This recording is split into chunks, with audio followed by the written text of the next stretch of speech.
നല്ലത് ചെയ്താൽ നന്നാകും, നന്മകളെന്നും ഉണ്ടാകും. നല്ലത് ചെയ്താൽ നന്നാകും, നന്മകളെന്നും ഉണ്ടാകും. നൽവഴി എന്നും നടക്കേണം, നല്ലത് മാത്രം ചെയ്യണം. നൽവഴി എന്നും നടന്നിടാം, നല്ലൊരു പാഠം ചൊല്ലിടാം. Jesus kids, Jesus kids.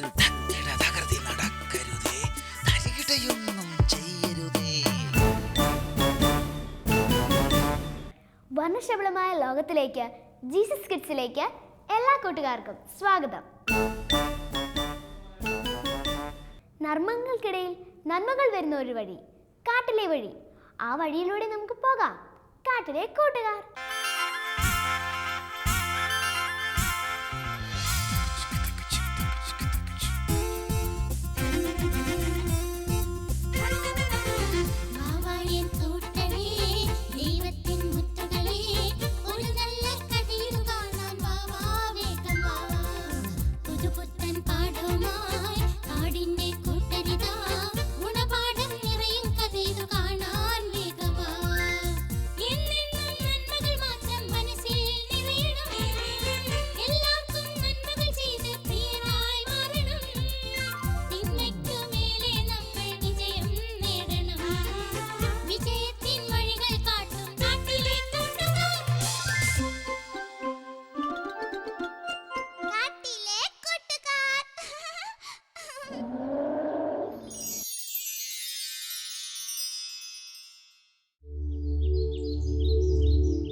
ഈ കഥയിലെ കഥാപാത്രങ്ങളായാൽ മതിയായിരുന്നു. മറ്റുള്ളവരെ ഇത്രമാത്രം സഹായിക്കുന്ന കഥാപാത്രങ്ങൾ. പുസ്തകങ്ങളിലെ കഥാപാത്രങ്ങളെ നമ്മുടെ ജീവിതത്തിൽ പകർത്താൻ കഴിഞ്ഞാൽ അത് നല്ല കാര്യമാ.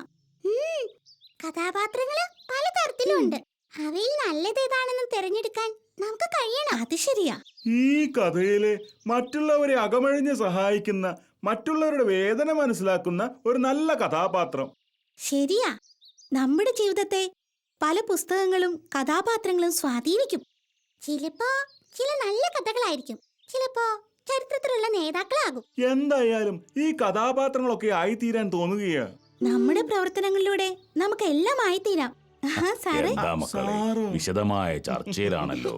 ഇന്നലെ ലൈബ്രറിയിൽ നിന്നും ഒരു പുസ്തകം ഈ മോട്ടോ എടുത്തിരുന്നു. ഓഹോ, വായന വളരെ നല്ല ശീലമാണ്. വമ്പൻ സാറേ, ഞങ്ങൾ അതിലെ കഥാപാത്രങ്ങളുടെ ജീവിതശൈലി അവലോകനം ചെയ്യുകയായിരുന്നു. Very good, very good. എന്തുമാത്രം നല്ല കാര്യങ്ങളാ ഈ പുസ്തകത്തിലൂടെ മനസ്സിലാക്കാൻ സാധിച്ചത്. മക്കളെ, വായനാശീലം നമ്മുടെ അറിവിനെ മാത്രമല്ല, നമ്മുടെ മനസ്സിലെ നന്മയെ കൂടി പുറത്തു കൊണ്ടുവരും. അത് ഞങ്ങൾക്ക് മനസ്സിലായി സാർ. ആട്ടെ, ആരുടെ കഥയാ നിങ്ങൾ വായിച്ചത്? മറ്റുള്ളവർക്ക് വേണ്ടി സ്വന്തം ജീവിതം ഒഴിഞ്ഞുവെച്ച ഒരു മഹാന്റെ കഥ. ഇത് കണ്ടോ? ആ, നോക്കട്ടെ.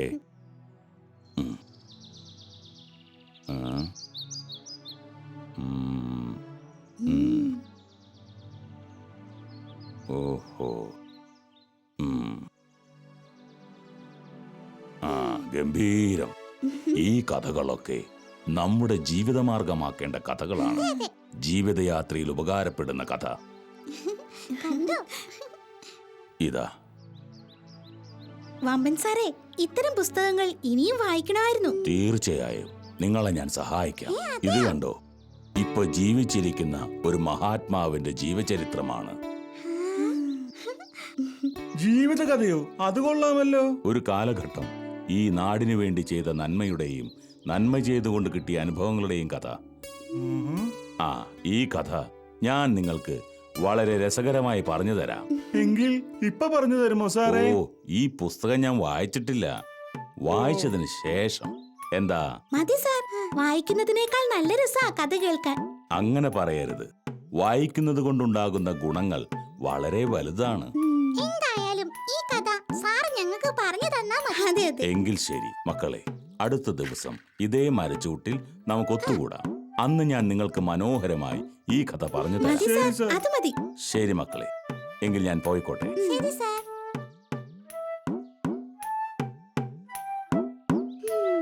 നമ്മള് പുസ്തകം വായിക്കുന്നതിനേക്കാൾ രസമായിരിക്കും വമ്പൻ സാറ് കഥ പറയുമ്പോ. അത് നേരാ. കഥയ്ക്ക് അല്പം പൊടിപ്പും തൊങ്ങലും വെച്ചും പറയുമ്പോ അറിയാതെ ഇരുന്നു പോകും. അതെ അതെ, സാറിന് കഥ പറയാൻ തന്നെ ഒരു പ്രത്യേക കഴിവാ. ഉം. അത് നേരാ. നേരം കുറെ ആയി, നമുക്ക് പോവാം. മോട്ടു, എന്നാ ഈ പോയേക്കാം. പുസ്തകം തരാമോ? വായിച്ചിട്ട് തരാം. ആ, അടുത്ത ദിവസം വരുമ്പോ കൊണ്ടുവരണം. തീർച്ചയായും അടുത്ത ദിവസം കഥ കേൾക്കാൻ വരുമ്പോൾ കൊണ്ടുവരാം. എങ്കിൽ ശരി, എന്നാ നമുക്ക് പിന്നെ കാണാം. Okay, thank you.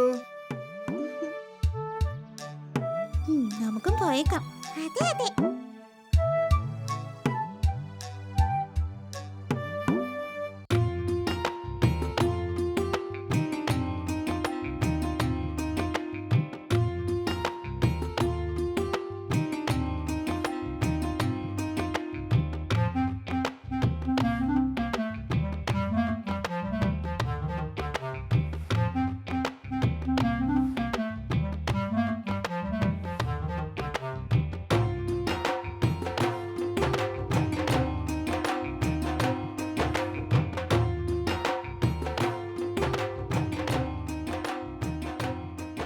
അല്ല, പീലി വായിച്ചിട്ടുണ്ടോ കപിലിന് ഞാൻ കൊടുത്ത പുസ്തകം?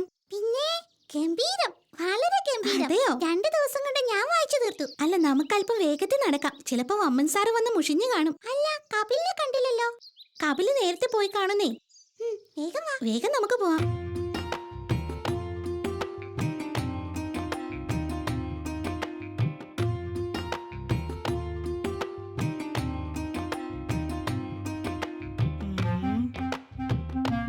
ശ്ശേ, ആരെയും കാണുന്നില്ലല്ലോ.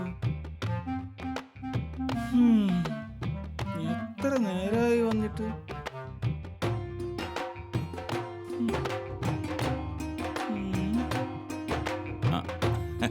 സാറേ, ഇരിക്കി കപിൽ, ഇരിക്കി. അല്ല, മറ്റുള്ളവരാരും വന്നില്ലേ? വന്നില്ല സാർ. ഞാൻ അല്പം നേരത്തെ വന്നതാ. ഓ, അവരിപ്പം വരുമായിരിക്കും അല്ലേ? വരുമായിരിക്കും സാർ. സാരമില്ല, നമുക്ക് കുറച്ച് വർത്താനമൊക്കെ ആ, പറഞ്ഞിരിക്കാം. സാറേ, ഞങ്ങൾ വൈകിയോ? ഹേയ്, ഞങ്ങൾ അല്പം നേരത്തെ വന്നതാ അല്ലേ കപിൽ? അതെ സാർ. സാറിനൊരു കാര്യം. ആ, എല്ലാവരും എത്തിയല്ലോ. അപ്പോൾ നമുക്ക് തുടങ്ങാം അല്ലേ? കഥയെന്ന് പറയുമ്പോ നല്ല രസമുള്ള കഥയൊന്നുമല്ല. അതെന്താ? ജീവിതത്തിൽ അനുഭവിക്കേണ്ടി വന്ന കയ്പ് നിറഞ്ഞ അനുഭവ കഥകളാ. അതെന്താ? ആ, വിഷമിക്കേണ്ട, ഞാൻ പരമാവധി രസകരമായ രീതിയിൽ അവതരിപ്പിക്കാം. എന്നാ മതി. ഈ കഥ സാങ്കല്പിക കഥയല്ല, അനുഭവമാണ്, ജീവിതാനുഭവം. പൊന്മലക്കാട്ടിൽ നടന്ന അല്ലെങ്കിൽ സംഭവിച്ചൊരു കഥ. അത് ശരി. പൊന്മലക്കാടിന്റെ പ്രിയപ്പെട്ടവനായിരുന്നു പപ്പീസ് എന്ന നമ്മുടെ കഥാപാത്രം. വളരെ നല്ല സ്വഭാവത്തിന് ഉടമ, നാടിന്റെ ഏത് ആവശ്യങ്ങൾക്കും ഇറങ്ങിത്തിരിക്കുന്നവൻ. നാടിന്റെ എല്ലാമായിരുന്നു പപ്പീസ്. നല്ല സ്വത്തിനുടമ. ഇടുക്കനാണല്ലോ. ആ പപ്പീസ് ഇന്ന് രോഗശയ്യയിൽ വളരെ വിഷമത്തിലാണ്. അയ്യോ, പാവം. ആരും തുണയില്ലാതെ, ആരും സഹായിക്കാനില്ലാതെ. ശ്ശോ. കഷ്ടം. സാറേ, പപ്പീസിന് എന്താ പറ്റിയത്? ഇത്ര നല്ല സ്വഭാവവും പണവും ഉണ്ടായിട്ടും. അതെ, കയ്യിലെ പണം പാവപ്പെട്ടവർക്ക് വേണ്ടി ചെലവഴിച്ച് വഴിമുട്ടി നിൽക്കുന്ന പപ്പീസിന്റെ ജീവിതം മാറ്റിമറിച്ചത് ഒരേ ഒരു വ്യക്തിയാ, ഗംഭീർ എന്ന ഒരേ ഒരു വ്യക്തി. കഷ്ടം. ഗംഭീർ എന്താ സാർ ചെയ്തത്? ആ, പറയാം. എന്റെ ദൈവമേ, എന്റെ ജീവിതം ഇങ്ങനെ തീരൂലോ. ജീവിച്ച് കൊതി തീർന്നിട്ടില്ലല്ലോ എന്റെ ഈശ്വര. ഞാൻ ആർക്കും ഒരു ഉപദ്രവം ചെയ്തിട്ടില്ല. എന്നിട്ടും ഗംഭീർ, എന്താ ഒരു വിഷമം? എന്തിനാ വിഷമിക്കുന്നത്? ഞങ്ങളൊക്കെ ഇല്ലേ? ആ, ദേ അല്പം ഫ്രൂട്ട്സ്, പിന്നെ ചാമ്പയ്ക്ക നീര് നിന്റെ അസുഖത്തിന് വളരെ നല്ലതാ. ആ, വേണ്ട വേണ്ട വേണ്ട, കിടന്നോളൂ. പപ്പീസ്, എന്റെ ജീവിതം കഴിഞ്ഞു. എനിക്ക് വയ്യ പപ്പീസ്. ഓ, അങ്ങനെയൊന്നും പറയരുത് ഗംഭീർ, എല്ലാം റെഡിയാകും. എങ്ങനെ റെഡിയാകാൻ? ഇത്രയും പണം മുടക്കി എന്റെ ആര് ചികിത്സിക്കാന്? ഞാൻ ചികിത്സിക്കും ഗംഭീർ. സത്യമാണോ പറയുന്നത്? അതെ ഗംഭീർ, സത്യം. നിനക്ക് ഞാനുണ്ട്. വളരെ ഉപകാരം പപ്പീസ്, വലിയ ഉപകാരം. ഞാൻ വരട്ടെ ഗംഭീർ.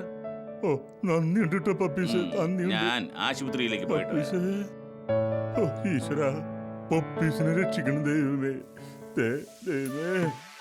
സത്യത്തിൽ എന്താ ഗംഭീറിന് അസുഖം? ഇരുവൃക്കകളും തകരാറിലായി അയ്യോ, മരണത്തോട് മല്ലടിക്കുന്ന ഗംഭീർ. എന്റെ ദൈവമേ. Puppies ഗംഭീറിനെ സഹായിച്ചോ sir? പിന്നില്ലാതെ പപ്പീസിന്റെ ഇടപെടൽ മൂലം ഗംഭീർ ജീവിതത്തിലേക്ക് തിരിച്ചു വന്നു. കേൾക്കുമ്പോ വിശ്വസിക്കാൻ പറ്റുന്നില്ല. അതേ മക്കളെ, നിങ്ങൾ വിശ്വസിച്ചേ മതിയാവൂ.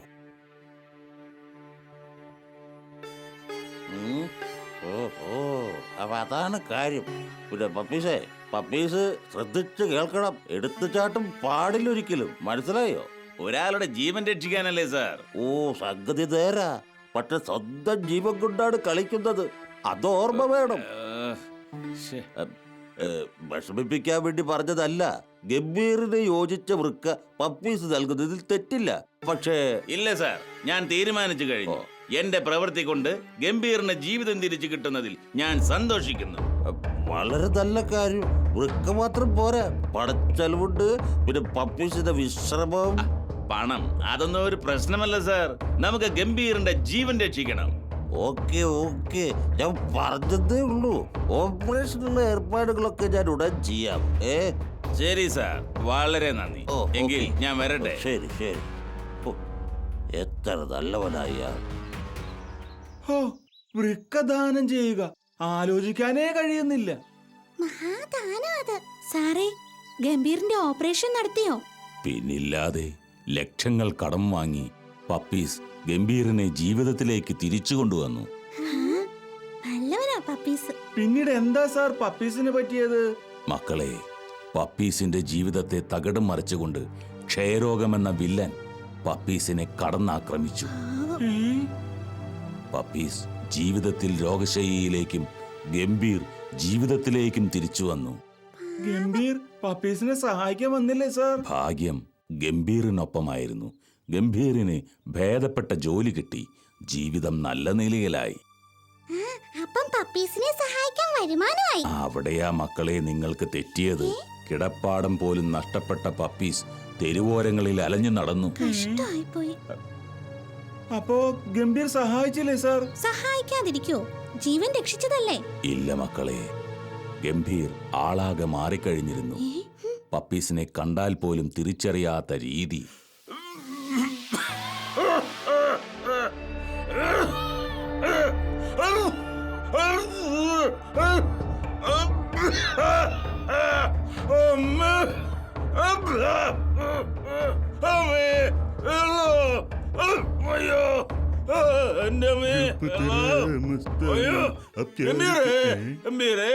എനിക്ക് കുടിക്കാൻ എനിക്ക് കുടിക്കാൻ അല്പം വെള്ളം വേണമായിരുന്നു.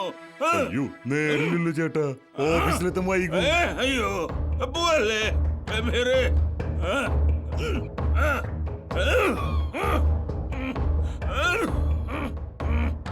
ഈശ്വരാ, എന്നെ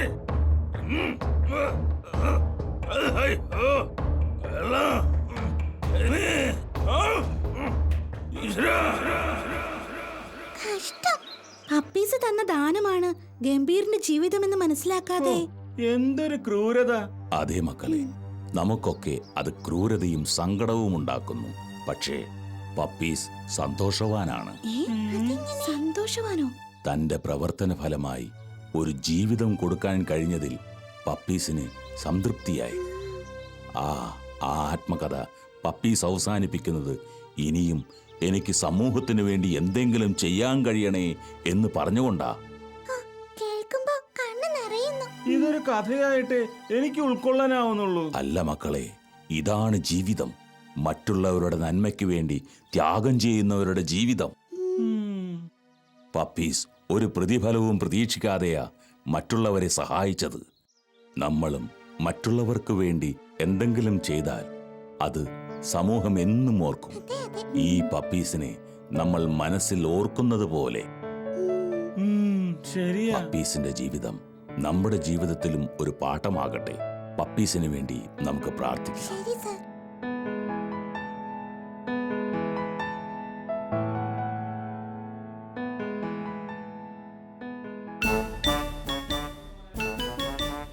ഇനി പാവക്കൊഞ്ചൽ കേൾക്കാനായി കാട്ടിൽ നിന്ന് നമുക്ക് പോകാം. Tinku Tinku little star.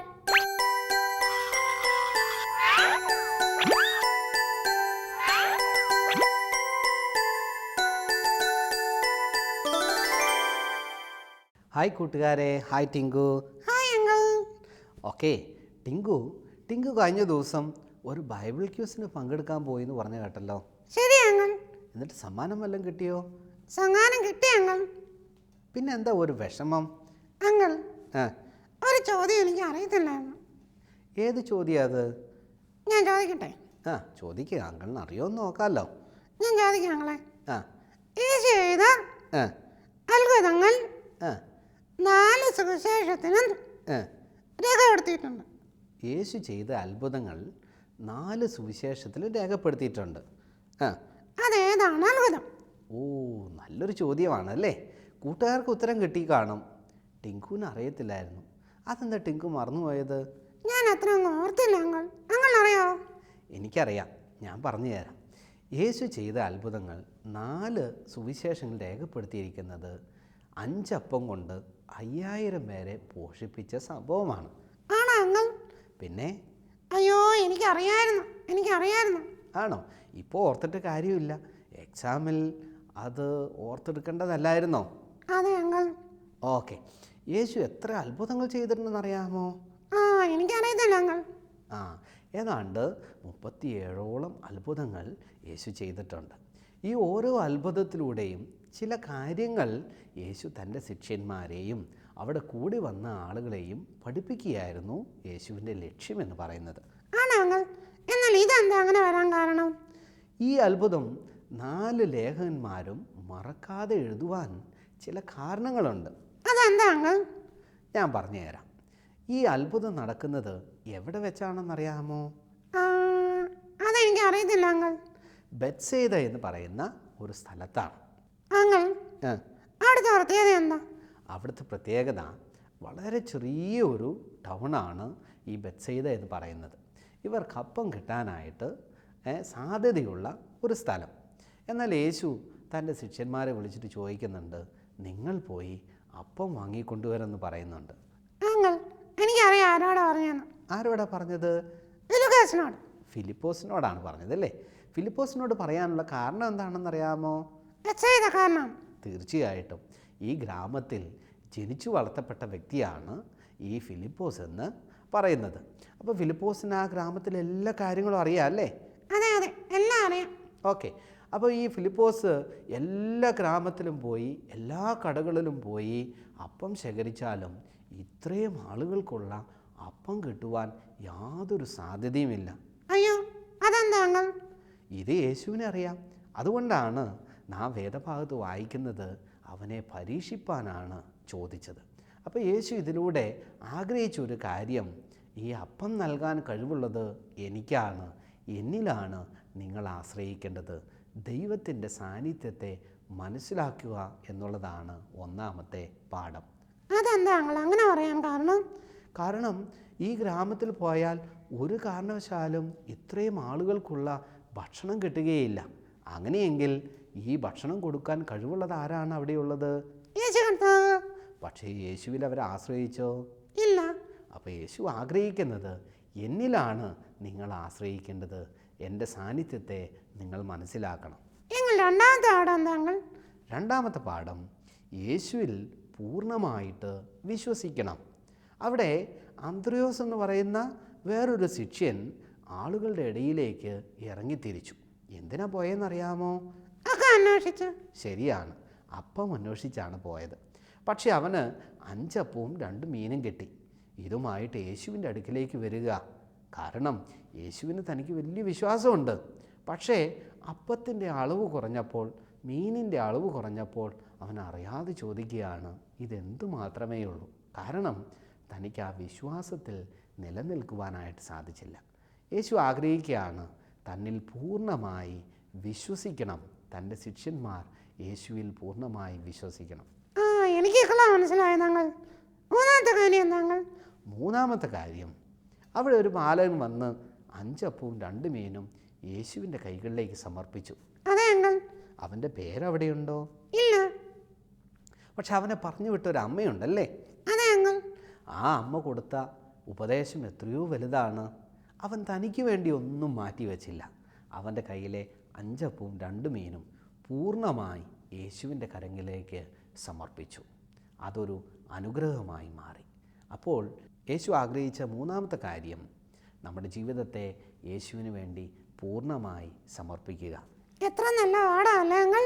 അതെ, തൻ്റെ ശിഷ്യന്മാരെ പഠിപ്പിച്ച പാഠം അത് വിലയേറിയ പാഠമാണ്. 1, ദൈവത്തിൻ്റെ സാന്നിധ്യം മനസ്സിലാക്കണം. 2, വിശ്വാസത്തിൽ ഉറച്ചു നിൽക്കണം. 3, പൂർണ്ണമായി സമർപ്പിക്കണം. അങ്ങനെ സമർപ്പിച്ച എത്രയോ ആളുകൾ യേശുവിന് വേണ്ടി വലിയ കാര്യങ്ങൾ ചെയ്തിട്ടുണ്ട്. കൂട്ടുകാരെ, നിങ്ങളെക്കുറിച്ചും ആഗ്രഹിക്കുന്നത് നമ്മുടെ ജീവിതത്തെ സമർപ്പിച്ച് യേശുവിൽ പൂർണ്ണമായി വിശ്വസിച്ച് യേശുവിൻ്റെ സാന്നിധ്യത്തെ മനസ്സിലാക്കി യേശുവിന് വേണ്ടി ജീവിക്കുക എന്നുള്ളതാണ്. അങ്ങളെ രോഗം വരുമ്പോഴൊക്കെ യേശുവിൽ ആശ്രയിക്കാൻ പറ്റുമോ? തീർച്ചയായിട്ടും നമ്മുടെ രോഗത്തെ അറിഞ്ഞ് നമ്മളെ സഹായിക്കുവാൻ യേശുവിന് സാധിക്കും. പഠിക്കാൻ ബുദ്ധി കുറവാണെങ്കിൽ യേശുവിൽ ആശ്രയിക്കണം. നമ്മുടെ മാതാപിതാക്കൾക്ക് എന്തെങ്കിലും വിഷമമുണ്ടെങ്കിൽ യേശുവിനോട് നാം പ്രാർത്ഥിക്കണം. നമ്മുടെ എല്ലാ കാര്യത്തിലും യേശുവിന് നമ്മളെ സഹായിക്കുവാനായിട്ട് സാധിക്കും. അങ്കിൾ, എനിക്ക് മനസ്സിലായി എന്താണ് എൻ്റെ കാരണം. നിനക്ക് മനസ്സിലായി അല്ലേ? യേശു ചെയ്ത അത്ഭുതങ്ങൾ ഏറ്റവും പ്രസിദ്ധമാണ്. പക്ഷേ ആ ലേഖകന്മാർ മറന്നു പോകാതെ എല്ലാ സുവിശേഷങ്ങളിലും എഴുതുവാനുള്ള കാരണം അവർ പഠിച്ച പാഠങ്ങളായിരുന്നു. നമ്മുടെ ജീവിതത്തിലും ആ പാഠങ്ങൾ കുറിക്കൊണ്ടുകൊണ്ട് നമ്മുടെ ജീവിതം വിജയത്തിലേക്ക് പോകാം. ദൈവം അതിനായിട്ട് നമ്മെ സഹായിക്കട്ടെ. Thank you uncle. Okay, thank you. ഓരോ കഥകളും കാര്യങ്ങളും നിങ്ങൾക്കെങ്ങനെ എന്നറിയാൻ ആഗ്രഹമുണ്ട്. കഥകൾ അയക്കേണ്ട വിലാസം